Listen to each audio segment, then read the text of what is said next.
Welcome to Toppy When, the only podcast you will ever need where the W is important. Life is what happens while you're making other plans. I think it was John Lennon who said that.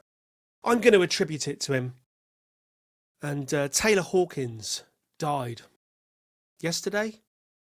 The drummer of the Foo Fighters. Now, you've got to be pretty seriously good if you're going to be the drummer behind Dave Grohl. Because I've seen Dave Grohl live, watched him with them Crooked Vultures, and just his work with Nirvana, Queens of the Stone Age. He is, in my humble opinion, got to be humble about these things, one of the greatest drummers of all time. So to be his drummer in his band, you've got to be damn good. I don't know much about the Foo Fighters, really. Bought his first single back when he was basically a solo act, playing all the instruments himself, when he was still part of Nirvana, I think. Or maybe just after Kurt died, but I think he was still part of Nirvana.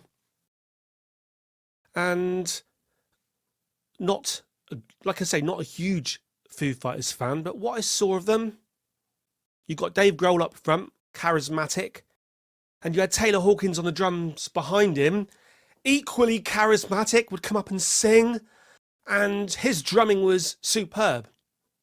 So you're drumming for one of the greatest drummers of all time, and one of the greatest drummers of all time turns to you and says, you know what, this guy behind me drumming, he's as good, he's better than me. So that takes some doing, but he died. Life is what happens while you're making other plans. So I suppose the point of this particular episode is that I think we all experience this. We've got to be a bit careful. Back in the day when I was gigging, so we're talking about the 90s and the early noughties. I was gigging and we had band practices and we had gigs booked. So you'd know next Friday was a gig at some pub somewhere. As you got better, you got further afield, but you'd know that there was a gig booked and it might be in 7 days or 9 days. And everything you did as a band, there was me, I was the guitar player, singer. I'm talking about a specific band here, so we're talking about the turn of the century. That's amazing to say that, isn't it? Turn of the century. When I was probably at my greatest and had the greatest chance of success with a band. When I was the singer, guitar player, had a bass player, had a drummer, amazing. Actually, looking back, because hindsight's 2020, but a pretty amazing band. I mean, I was a huge part of it. So what I'm really doing is patting myself on the back and saying, what an amazing person I was back then. What an amazing musician I was back then. Humble, in my humble opinion. A great bunch of guys, because there was two others. So I'm a great guy, and there was a great bunch, two other people, and together we were a great bunch of guys. A gig in 9 days' time. We'd have band practices. I'd be changing the strings on my guitar. I would be thinking about what we were going to do at the gig, what the set list was going to be. I would be sequencing the keyboards, getting the set list, the song order ready. What were we going to wear? And then it would come to the gig itself on the night, and it would either be, I mean, in raw terms, a success or a failure. It was a little bit more to it than that. You could have success. You could have a huge swampy middle ground. And then you could have failure. And it was often somewhere in the swampy middle ground. In hindsight, you were looking at being in a band as being a series of moments. And those moments, if you're in a gigging band, are the gigs. It could possibly be recording as well, studio recordings, demo recordings, albums, EPs, singles, but a series of moments. And the problem with that is that when you condense those series of moments together and you work out how many hours those series of moments comprised, and if you're playing, say, a gig that was 20 minutes long, 30 minutes long, some bands would play for an hour or an hour and a half. In my time in this particular band, it was like, get on stage, punch the audience in the face and get off. So you could play as little as 20 minutes, but it was short, it was sharp. If you're headlining the gig, yeah, we do a bit more. We could get up to about an hour of material, but it was get in there and get out. But you tally the amount of time that you're on stage doing the performance, the moment, and you add them together. 20 minutes that Friday, and then a week later, half an hour there, perhaps twice the next month, a couple of hours, 20 minutes here, 20 minutes there. You add it all together, and it might be that the moment, the combined moment of that band was less than a day. A band that existed for a few years, the tally of everything that mattered is less than a day. Add in the studio recording, a day here, a day there, a week here, a week there. Maybe it took overall with studio time, not living, breathing, sleeping, but a day here, a day there, a month to record an album. But the moment is the length of the album. So people have the opportunity to see it for 20 minutes live and 30 minutes on a record. Yeah, the combined lifetime of the band in terms of what people could see and hear might be less than a day. So when you think about what you accomplished with a band, and you can put it into whatever you do in life, your hobby, your art, fixing a car, doing crochet, knitting, painting pictures, making music, being in a band, filming. It might be that the end result, the moment, the combined collective moment of your hobby was a handful of hours. And then you're looking at it in hindsight and you're thinking, hang on, John Lennon said that life's what happens while you're making other plans. You plan that gig next week. You plan some gigs out. You plan some recording time, but it's this moment here that you're planning it. The practices, the rehearsals, the songwriting experience. This is life. And when you look back and you find that you can condense whole bands, whole periods of your life. The 90s for me. Yeah, the 90s. I was in indie bands and punk bands during the Britpop era. A whole decade. And I felt, oh yeah, I was wearing this. I wear loud yellow trousers and bright blue flowery shirts, and I'll dance like Jarvis Cocker in clubs, and I'll have this girl, and I'll do this, and I'll drink this, and I'll drink my Jack Daniels neat, and I'll drink Newcastle Brown. Try drinking Newcastle Brown when you've got some sanity about you. Then you realise how insane you were, or just young, youth, eh? The ability to drink watered down beer at student bars for 99p a pint. You get to my age now and you're like, sod that for a laugh. I want a decent beer. I want an Estrella. I want to pay lots of money for my beer. I want to drink Tesco's finest brandy. That's what I want to do. I don't want to drink neat Jack Daniels, although I did drink neat Jack Daniels recently. It's funny how, like, I've said this so many times, but the fact that taste, but smell is a time machine. I undo the lid off a bottle of Jack Daniels and I am transported back to my youth. But yeah, the 90s, clubbing and drinking and being in a band. Oh, I'm the singer of a band. I'm the guitar player of a band. Playing a pub, playing a club, being seen out about on the street, telling people, oh, I'm in a band. Oh, look at me.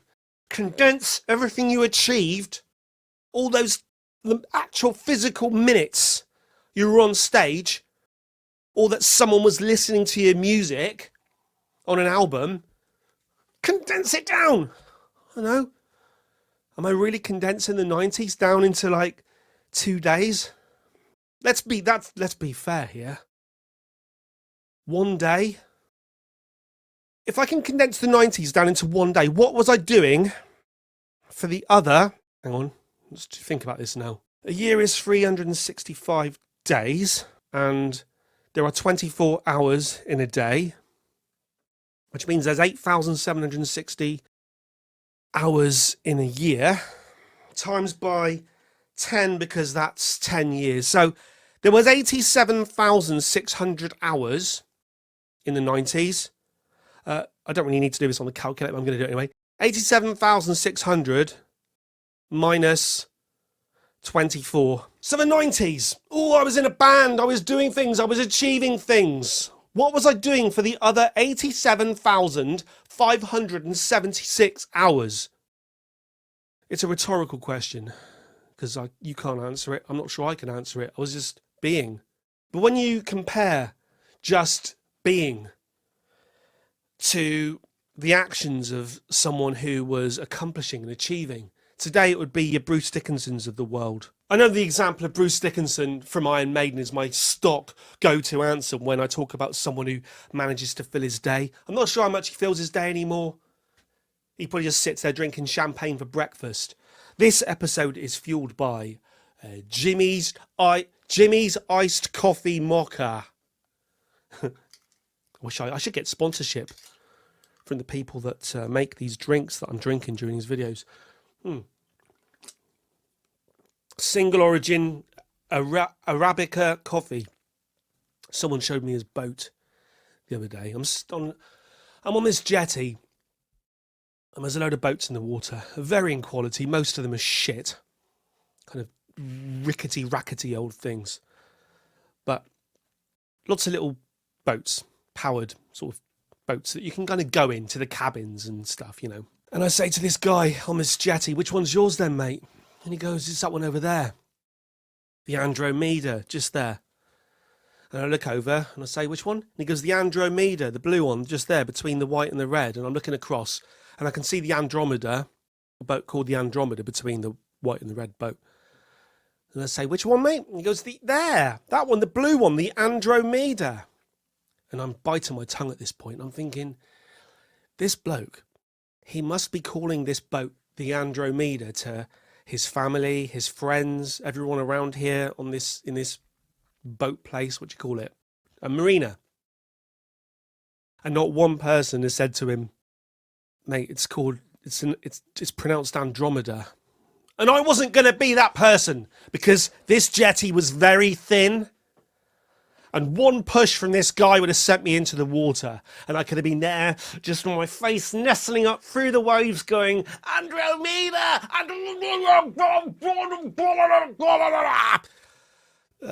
Bruce Dickinson, my go-to man, probably drinking champagne in the mornings because he thinks, "Oh, I got a solo career and I'm a writer, I'm a DJ, I'm the singer of Iron Maiden. I was once a fence." I think, in terms of someone being busy, I think Bruce Dickinson had his moments in the past, probably when he was an airline pilot as well. Imagine just two of the things. I'm an airline pilot and I'm also the singer of Iron Maiden. But these people, and it's not just him, it was Leonardo da Vinci. We've had a whole podcast episode on this. Probably Steve Jobs was the same, maybe Bill Gates in his prime. People who, when you ask them what they did with the 90s, people who don't say, "Oh, I had 87,576 hours that I can't really account for." But life is what happens when you're making other plans. And I suppose the reason I brought Taylor Hawkins up is just that, and I know it wasn't necessarily a kind of a death related to illness or whatever. It's probably, I don't know, don't want to be libel, slander or libel or whatever it is. Slander, isn't it? If you say it, it's slander, and if you write it, it's libel. I don't know, correct me if I'm wrong. I don't even care if I'm wrong. He was in Colombia, and it was probably a drugs-related death. I think he'd talked a lot about how he had drug issues, drug dependency issues. But it's when someone dies that people, I mean, if you died, you'd probably evaluate your own life. But if someone famous dies, you evaluate what they accomplished. And then you start to think about what you yourself are accomplishing. And we get back to the point that life's what happens while you're making other plans. And it's very much like that with YouTube videos, because obviously this is the podcast, but it started on YouTube. And in the very last video, I talked about shifting focus. And I tried to do this on my channel recently. I thought, there are people who have taken the idea of listening to a record and talking about it, discussing it, blah, blah, blah. It's endless, isn't it? Oh, let's talk about music again. Let's talk about yet another song, yet another video.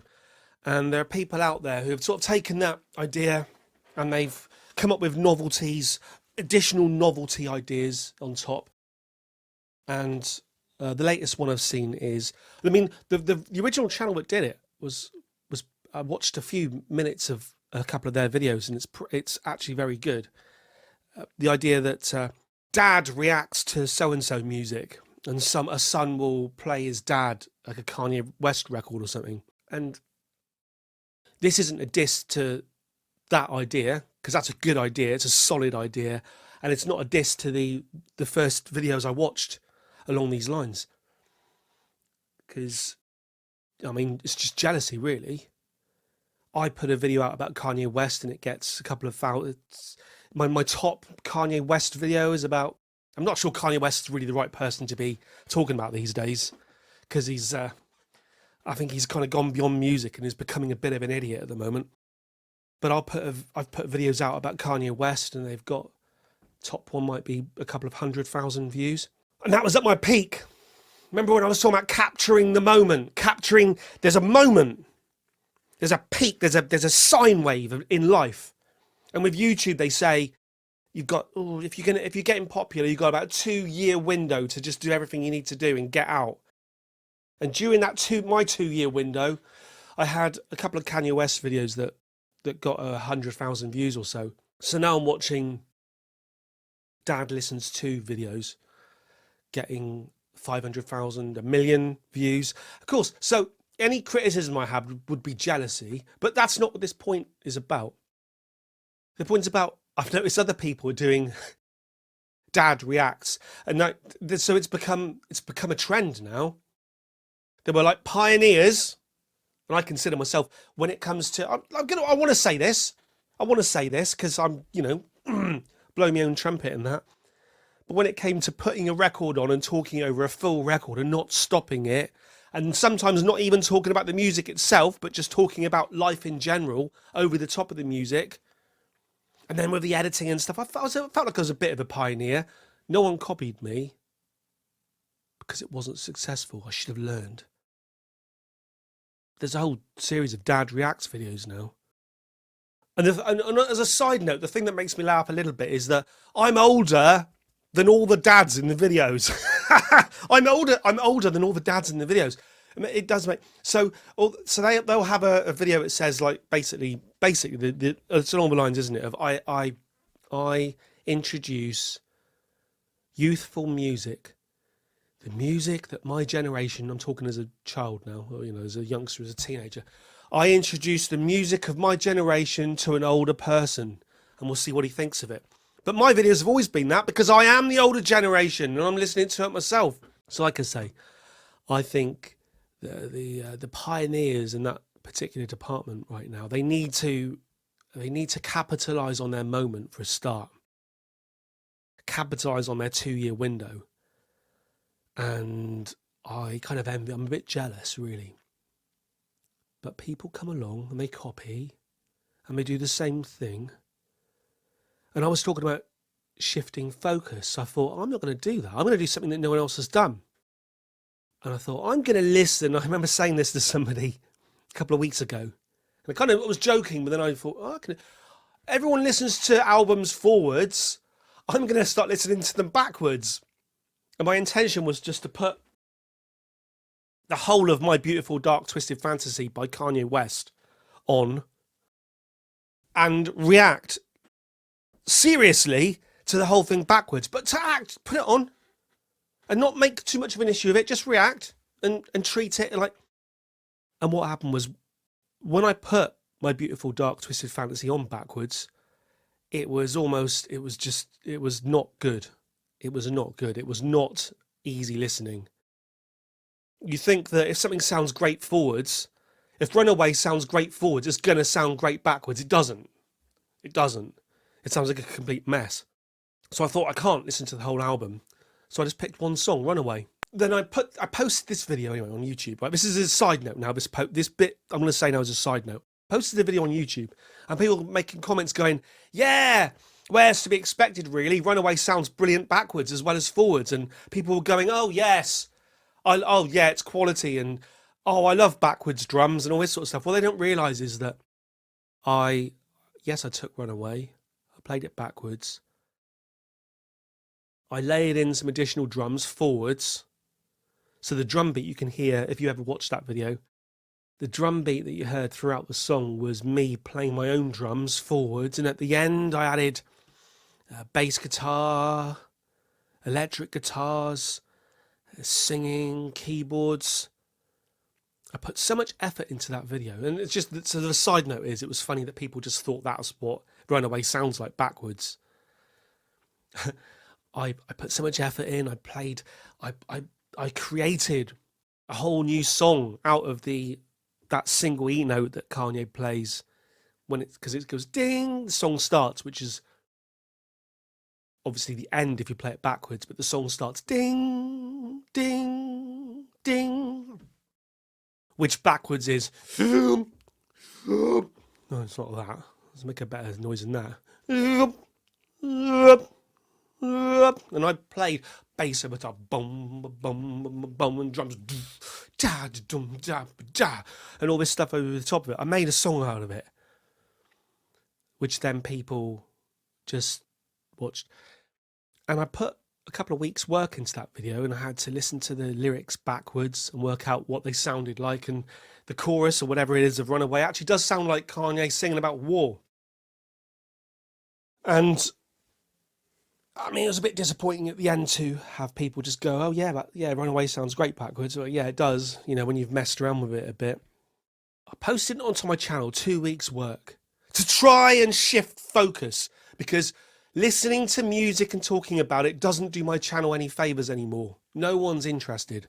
So I thought, let's just assume that the game is fair. Let's shift focus. Let's put this out there. And it lost me 50. That's 50 subscribers. And I looked at some of the stats for it. It didn't attract any new viewers, only returning viewers, which means that YouTube didn't put it out there into the world at all. I thought I tried to make it clickbaity. My Beautiful Dark Twisted Fantasies Hidden Secret. You play it backwards, and this is I Now Fear War is a song on this album. It's always been there, but play it backwards, and it's the only way to find it.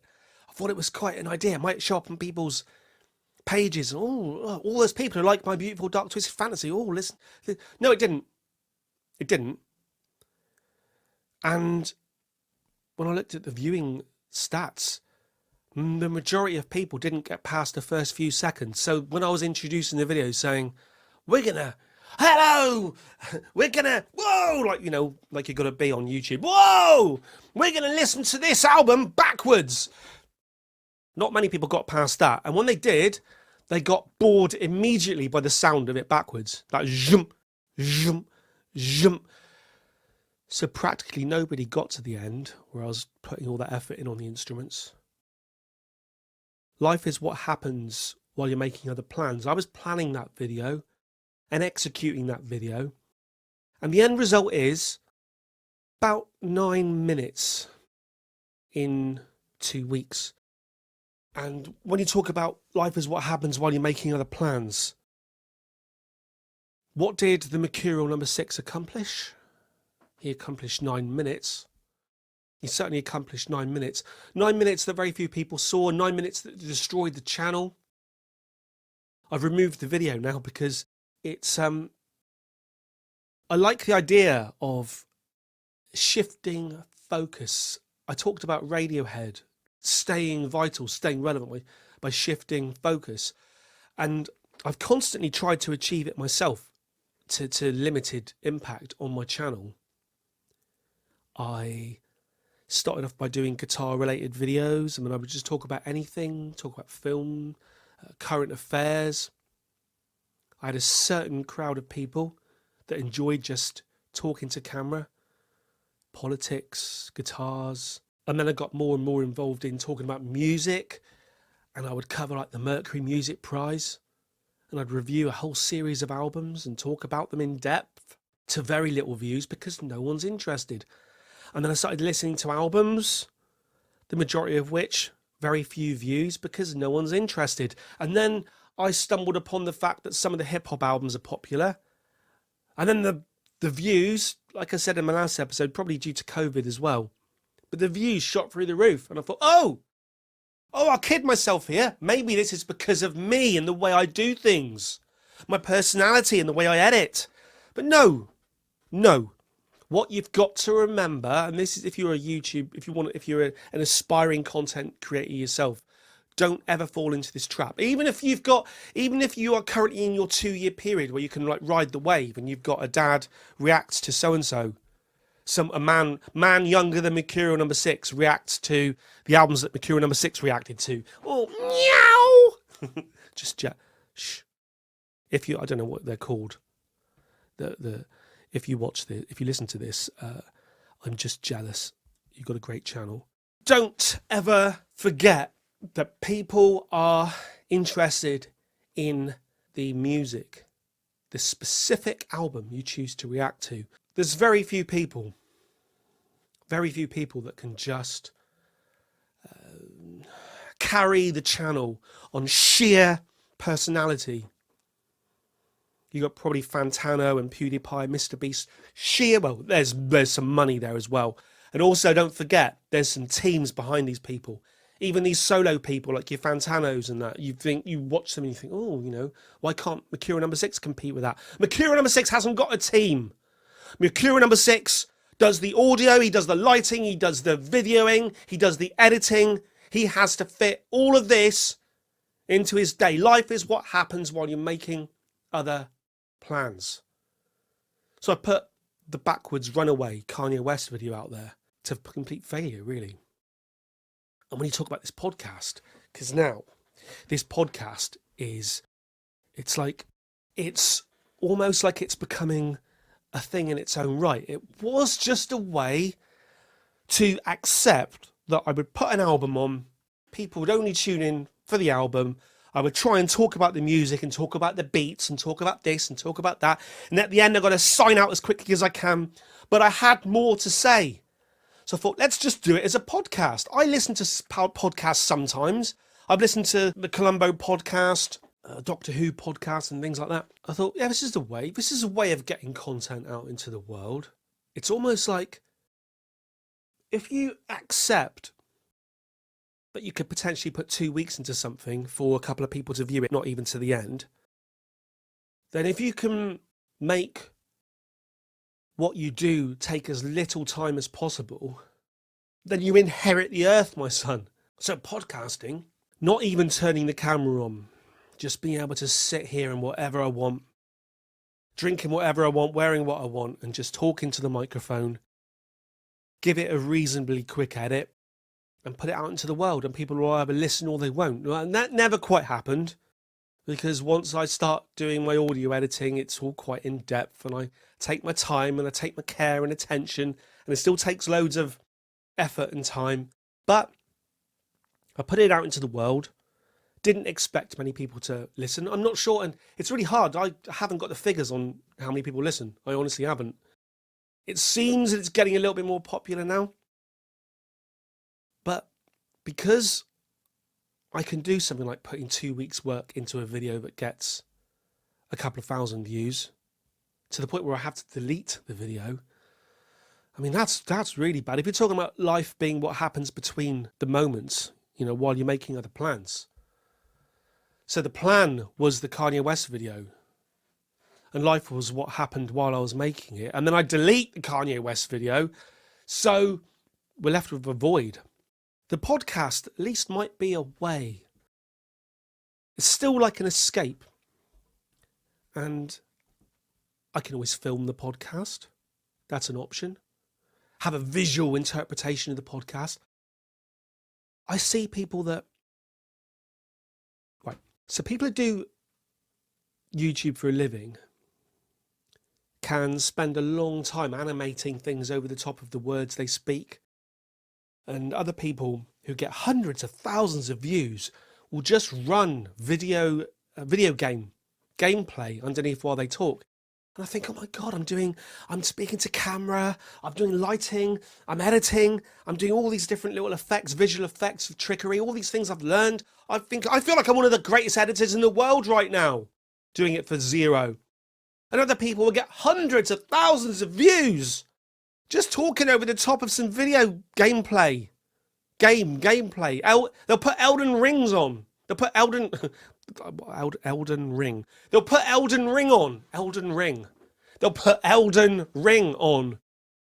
And just talk over the top about anything they want. Hundreds of thousands of views. This is just jealousy, my mercenaries. I admit it. It's just jealousy on my part. But it's the realization that the in-between can be the show. Life is what happens while you're making other plans, John Lennon said. So the plans are the gigs, or the studio recording, or the YouTube video release dates, or the podcast release dates. Avoid. Videos released. Avoid. Actually, I'm saying avoid, but even the word avoid kind of works. Avoid.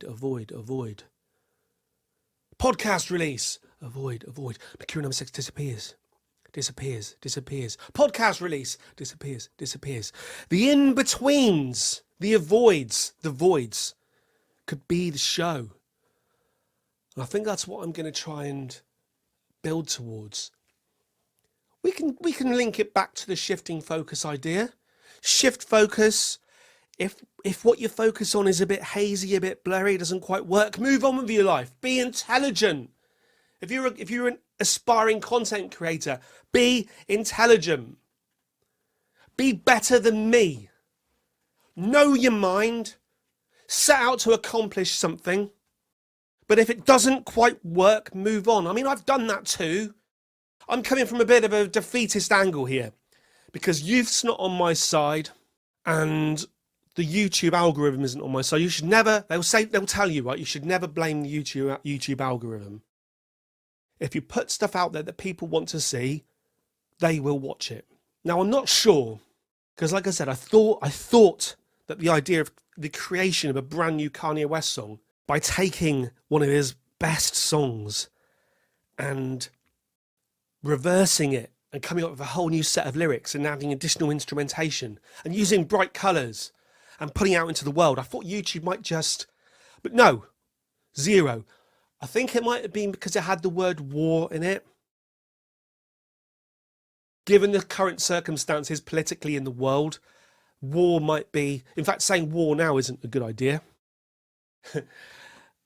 It might really be that. But then I looked back through some of my other videos and I'm noticing that basically it feels like I'm shadow banned almost on YouTube. My videos aren't being pumped out into the world. And what doesn't help either is that people who are subscribed to my channel and who do want to watch the videos will crop up occasionally on a reaction video and just say, I can't believe I haven't had a notification from you for years. Oh, look, great videos still, mate. So what we understand is, this is for you content creators out there, the subscriber thing is irrelevant. Completely irrelevant now. And I'll admit it myself. I switch YouTube on my phone or on the telly screen, and then the homepage comes up. The recommended videos come up. And I'll watch one of those recommended videos. The YouTube algorithm knows what you want to watch. And what that's saying to me is it knows that people don't want to watch me.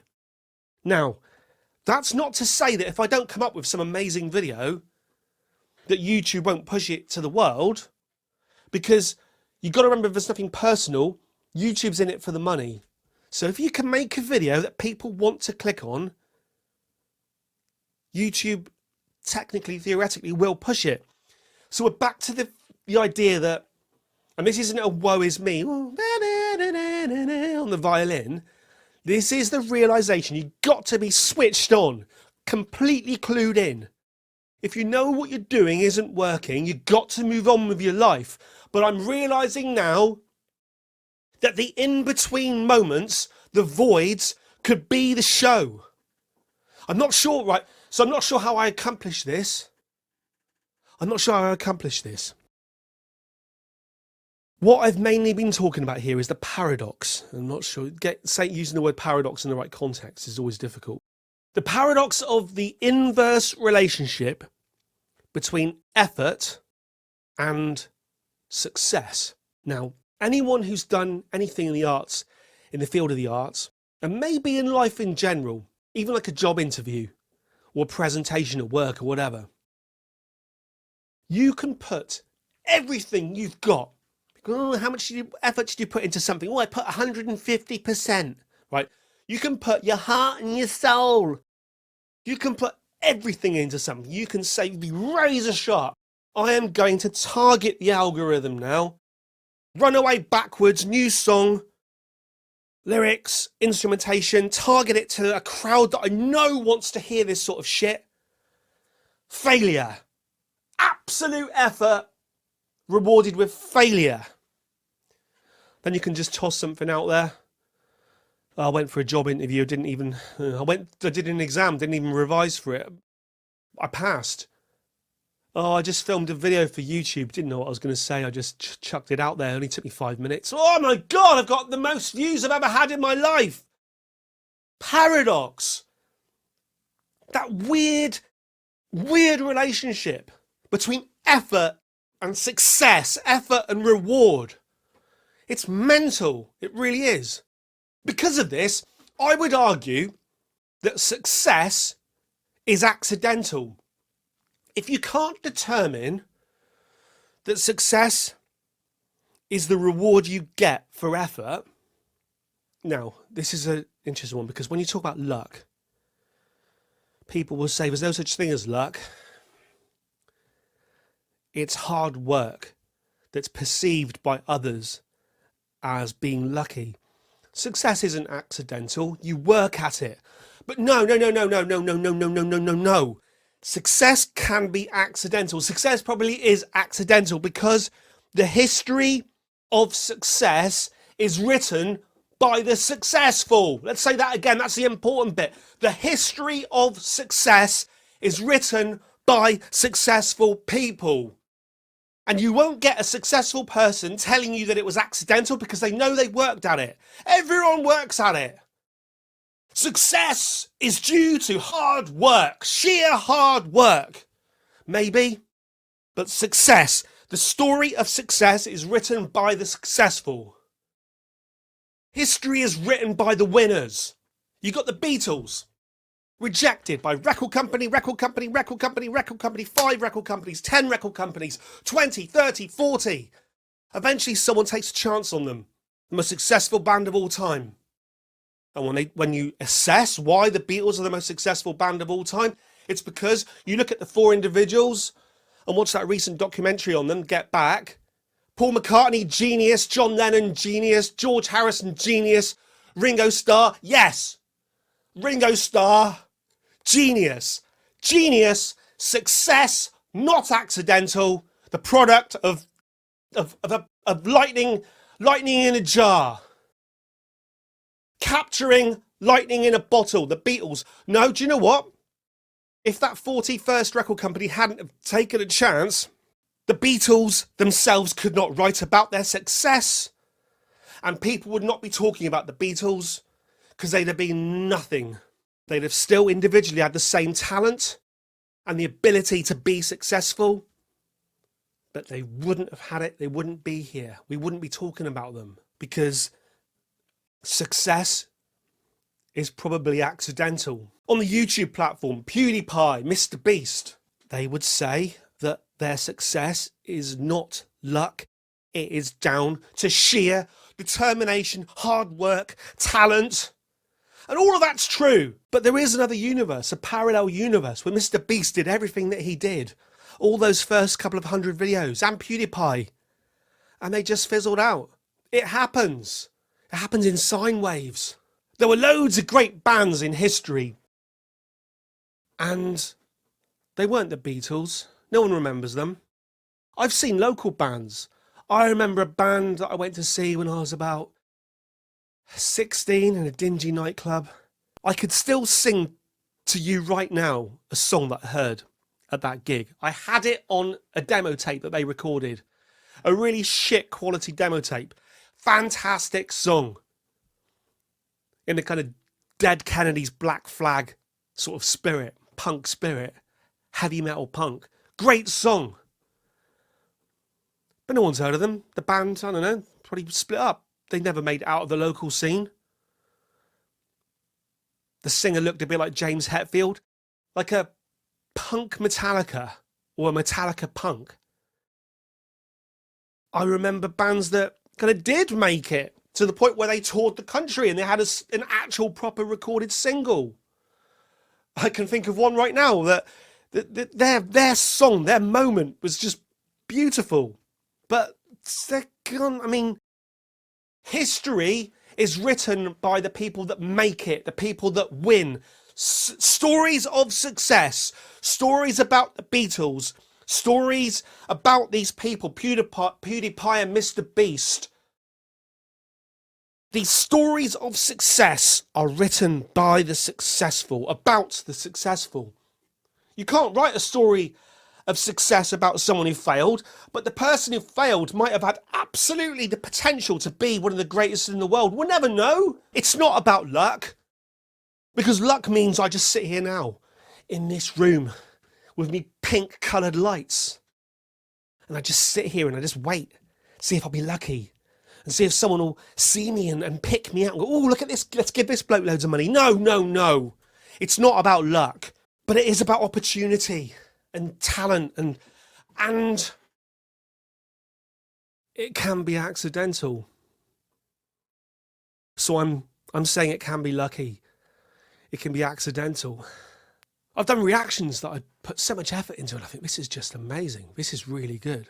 If the world is a fair place that rewards hard work, then this video that I put so much effort into, which I think personally is so great, this will be the one that rises up and shines. But it doesn't. You can't decide which one. You can't work out which one it will be, if any. You ask a band whether they knew that a certain song was going to be a hit. Sometimes they'll say yes. But often, the throwaway song that they make, the record company says, oh, I know you've recorded 10 songs, we need 11. Or the record company says, we've listened to your album, we need a hit. Oh no, get back in the studio, let's just do something. Let's just play something quickly. Quarter of an hour later, they spent years in the clubs building up a whole catalogue of songs that get to their debut album. They've worked on these songs for years, for months. They know exactly what they're doing. They've honed them to live audiences. They know what the hit's going to be. And then the song they churn out in 15 minutes at the end of the session is the song the record company goes, yeah, we'll pick that one. And that becomes their big hit. Effort? Accidental.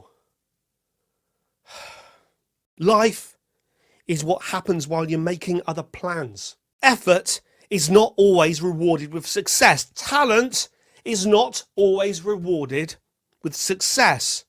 Life is what happens whilst you're making other plans. Don't live life for the potentially successful moments. Oh, there's a gig in a month. It's a big one. There's some studio people who are going to come, and record company people, A&R people. This was the old days before the internet. I don't know what the equivalent would be now. Probably YouTube videos. But in the old days it would be, oh, there's an A&R bloke coming. Artists in requisition. The people that used to watch bands and decide whether a band deserved to be signed to a record label or not. Oh, this gig next week. This is where the A&R man's coming. And your whole life is honed to that gig. But don't live your life for the potentially successful moments, because you know what's going to happen? The A&R man's going to come and he's going to sign another band instead. And you were left all that practicing and stuff that just for this one moment that just crumbled away into nothing. Life is what happens whilst you're making other plans. I need to listen to myself here. I need to listen to myself. This is important. You've probably still got youth on your side if you're listening to this now. But I haven't. I haven't got any youth on my side. I'm over.